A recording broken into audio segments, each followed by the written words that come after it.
এই কোশ্চেনটা এসছে ডাব্লিউবিপি 2013-তে। এখানে বলছে কোন ক্যাম্পে 95 জনের 200 দিনের রসদ ছিল, 5 দিন পরে 30 জন ক্যাম্প থেকে চলে গেলে কত দিন রসদ চলবে। এই প্রবলেমটা করার জন্য আমরা ট্রিক একটা ইউজ করব।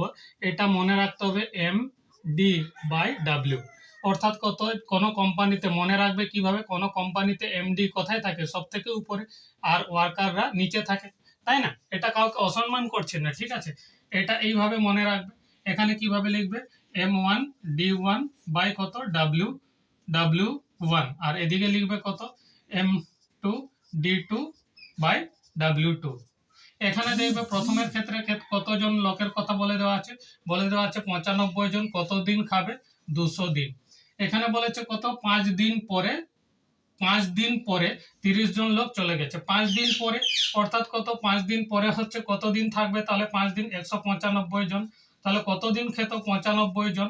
95 জন কত দিন খেত, 95 জন কত দিন খেত, 195 দিন। তাহলে এখানে হচ্ছে D1, এখানে হচ্ছে কত M1।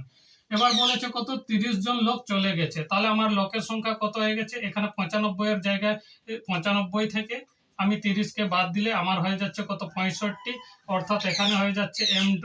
এখানে D2 কতদিন চলবে। এখানে এই ক্ষেত্রে আমাদের এই ডাব্লিউ কোনো কাজে লাগছে না, তাহলে আমাদেরকে বসাতে হবে M1 D1 ইকুয়াল টু কত, M2 D2। আমাদেরকে বার করতে বলেছে D2 সমান কত হবে, তাহলে M1/D2 ভাজিত কত, M2। তাহলে মানগুলো বসাও, কত হবে, এখানে 95 ইন্টু কত হবে 195, নিচে হবে কত 65, সমান কত হবে D2।